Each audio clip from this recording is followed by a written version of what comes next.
Hello Ultraman fans and welcome back to Toku Topics. It's been a minute since I've uploaded an Ultraman video. I don't even know what the last time one was, to be honest with you. But we have a brand new Ultraman series out there right now, Ultraman Decker, which has already aired 3 episodes so far at the time of this recording, and the 4th one actually I believe should be airing tonight at the time that you're seeing this video here. And so I wasn't originally going to watch this series, and I probably still am not going to watch it all the way through. I still never once in my entire life finished an Ultraman series. I'm very, very bad at that. I came so close with Zet. I think I just didn't watch the last 3 episodes or something because I don't know, to be honest with you. But basically, a couple of days ago I posted this tweet that said, if this tweet gets 50 likes, I'll release an Ultraman Decker video by the end of the month. And what do you know, it actually hit over 50 likes, which is crazy, because Ultraman videos never do well on this channel, so you guys better watch this video if we're going to do this. So, basically today I'm going to go and watch the first episode of Ultraman Decker, at least. I might watch more. I might just at least watch the first episode. Why not? Because it is up on the Super Raw YouTube channel right now. And basically, I'm going to watch it. I've never seen Ultraman Dyna, so I don't know all the connections that there will be to that. I also never watched past episode 4 of Ultraman Trigger, so if there's connections to Trigger, I have no idea. The only Decker merchandise that I bought is sitting right behind me. Ultraman Decker's vinyl's just chilling back there, which we'll take a look at later on in the video here. I don't plan on buying the D-Flasher, which is a terrible name. Terrible name. But I don't plan on buying that toy. The Ultra Dimension cards do look pretty fun, and I do like that sword that takes the hyper keys from last year. I always like when Bandai makes gimmicks work for more than 1 year, but I'm still not going to get that either. But overall, I really like Decker's design. I love the whole galaxy pattern and everything that he has going on here. And I heard that people really liked the first episode, so I figured, why not give it a shot? I know people didn't really like Ultraman Trigger, but I've actually been hearing good things about Decker so far, so I figured, why not give it a shot? So, let's go ahead and watch the first episode of Decker.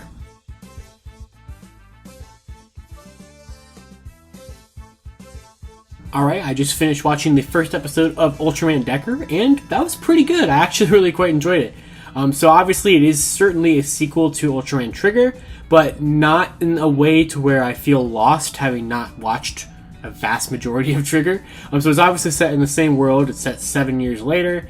Guts Select is still around. You see their ship and everything are really just the toys from Trigger that they're trying to advertise to you once again as it is firing through the sky and attacking the spheres.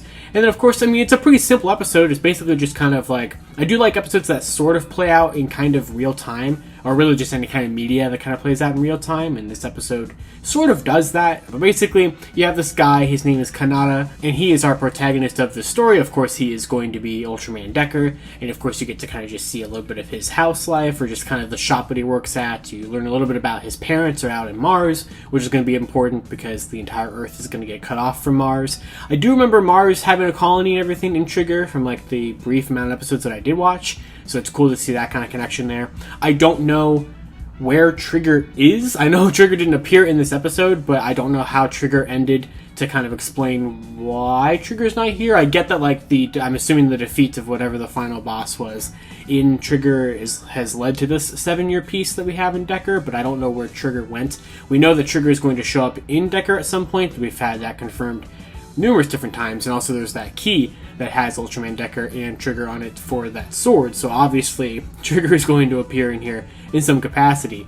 But I think what's really cool is that it looks like we might have the spheres. I haven't seen other episodes yet, but it looks like we're maybe going to have the spheres kind of be the drawing, the main antagonist force, because he flies out into space at the end of this episode to defeat the mothership, sending out all these spheres and making this force field around the Earth. And he fails, because he goes out there, as the color timer is already starting to flash and everything, he's running out of time, and he literally just falls back to Earth. And I'm like, okay, so he literally just failed at that. The fight was really cool with the monster that we did get. I love how it kind of crawled on the ground and stuff like this. I thought it was really neat. And then there was that really awesome shot where Decker, karate chopped the, forehead electron meter thing that he had going on. There was this big blade sticking off his head, and Decker just chopped that thing right off, which was really cool to see. The fights in Ultraman shows are always spectacular. You had Decker walking through the city here, kind of batting at all these spheres. It was fantastic. So for a first episode of an Ultraman series, I definitely think I probably liked this one more than Trigger's first episode. I watched that episode of Trigger a year ago, basically, so I don't remember too much about it whatsoever, but I do like what we have going on here. You know, very simple, straight to the point. I like the chief of this Guts Select team that we have going on here. I think he's going to be a pretty fun character, especially how he's running around with the gun and everything like that. He just charges right into it. I think the supporting characters are fun. You have, you know, the main like female protagonist. You also have the main guy that's going to butt heads with our main character. That kind of dynamic, of course, is going to be there. And I do like the actual introduction to Decker. I'm hoping we're going to get a little bit more backstory of where Decker came from. I thought it was very interesting how we hear, or we see Kanata talk about and like respond to Decker talking to him, but we don't hear Decker talking to him, except for like the very first time Decker appears and says his own name.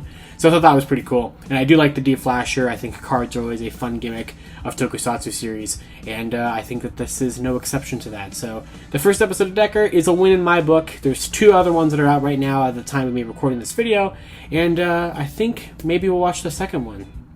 Hello everybody, this is a little brief intermission in the middle of my Ultraman Decker video to show you Ultraman Deckers. This is the first and as of right now only piece of Ultraman Decker merchandise that I have. I unboxed this in my most recent HLJ box. So this is the Ultra Hero Series figure of Ultraman Decker in his base Flash type suit. So I collect all of these Ultraman vinyls, or a lot of them, not every single one, but that's kind of the goal someday. But there's so many variations of these guys.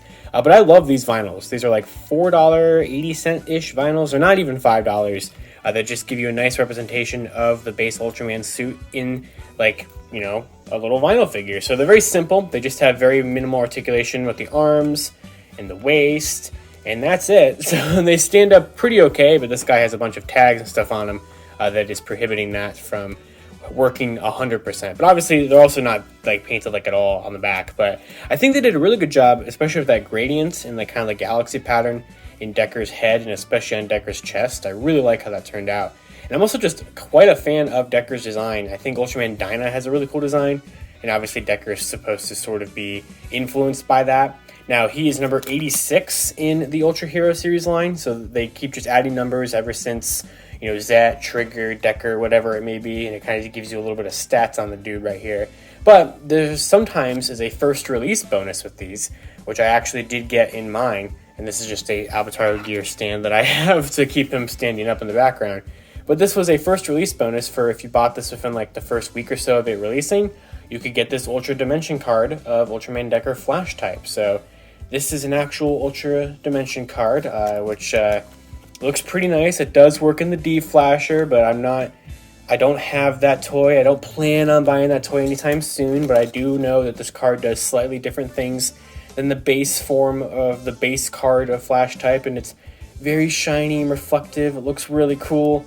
I kind of like it, but I don't need the temptation to buy more Decker stuff. I just wanted his vinyls to have some kind of representation of the dude. Now that I'm watching the show a little bit, I guess kind of, at least a little bit for this video, but if you'd like to get this Ultraman Decker vinyl and other Ultraman Decker stuff, be sure to check out my HLJ affiliate link in the description below, because any purchase using that link helps out the channel a little bit, and also it gets you Ultraman Decker stuff, or any Tokusatsu related stuff, so be sure to check out that link, and back to the rest of the Decker video.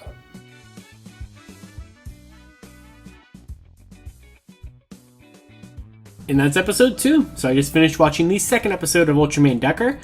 Once again, very solid. I thought it was a pretty good episode.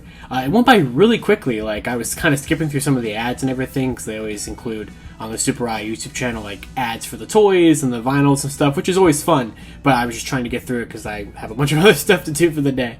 But the episode was fantastic. But like I said, I thought it went by really quickly. It was essentially just kind of like kind of getting the team getting to know each other kind of thing before they joined Guts Select. I was kind of surprised by the year time jump that we had between the first 2 episodes. So basically, we knew from the end of last week's episode, or the last episode, he had joined the kind of, you know, the academy of the little soldiers and stuff they had, and their goal was to become members of Guts Select eventually. But we jumped a year ahead of time to where, like, right before they were about to pick the new team. And of course, coincidentally, a monster attacks after the first time in like a year. But I thought it was really interesting how he couldn't summon the D-Flasher for like a year. He still had the card because it disappeared at the end of the last episode. And here we go again with him trying to figure out how to use it. So I thought it was really cool. I liked the whole dynamic that the team has together. I thought it was really cool at the end when they were promoted to Guts Select and they didn't even realize that that the captain or commander had told them that. I thought that was pretty fun.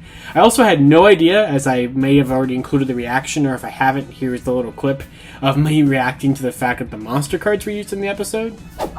Yo, I didn't know he summoned the monsters. That's pretty cool.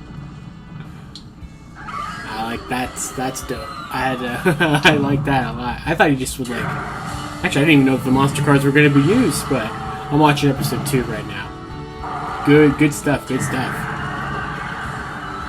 To be honest, I hadn't followed a ton of Decker information other than kind of some of the basic stuff, like his base form and some of the basic toys. So I knew about the Ultra Dimension cards for the monsters and, of course, for the other Ultraman, but I didn't know that there was actually going to be like a use for them in the show. So the fact that it kind of summons these kind of like Grand Geo summons or Decayed Complete summons or something, where it's like these like clones of the monsters to help him fight, I thought was really neat. I thought it was cool. I thought it's cooler to actually show the monster show up than like have it be like he uses the powers of the monster or he gets armor like X did or something like that. So this is pretty cool because he has a Wyndham card, so I'm assuming that means Wyndham's going to show up, or maybe he already has in the 3rd episode because I haven't watched that one yet.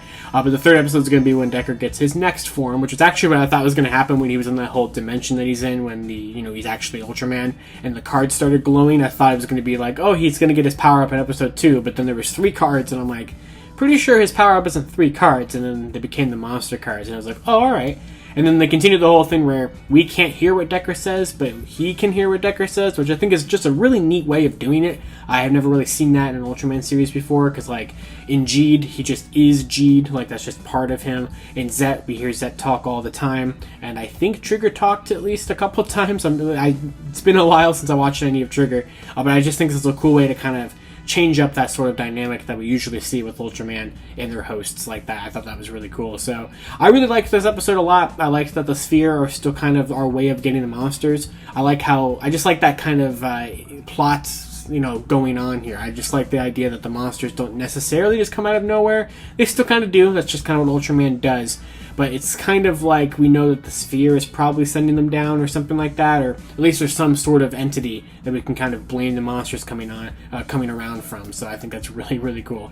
And so far, Decker is a pretty good show, I would say. Have not watched the 3rd episode yet, but that's where I'm going to end it for today's video here. We're just watching the first 2 episodes. But all of the episodes of Decker, at the time of this recording, are available on the Super Eye YouTube channel, so I will leave a link to that in the description below. There's numerous different subtitle options, and they are just free to watch with ads and stuff like that. So I highly recommend giving that a look down there, and you can check out a bunch of other Ultraman stuff on that channel as well. And new episodes of Decker will be uploaded there every Friday after it airs in Japan. So I hope you guys enjoyed this Ultraman video. I would like to do other Ultraman videos on the channel. They will still be pretty few and far between, but hey, 50 likes on that tweet. People wanted to see more Ultraman videos, so be sure to like this video and share it around, of course, if you guys would like to see other Ultraman videos on this channel. And let me know down in the comments below, what did you think about Ultraman Decker's first 2 episodes, or all 3 if you've seen all 3 of them, and would you like to see other Ultraman videos on this channel, and which kind? I'd love to know. So until next time, be sure to like and subscribe, and follow me on Twitter at LiveRangerKey or at LightningFigPR, and I'll see you all next time.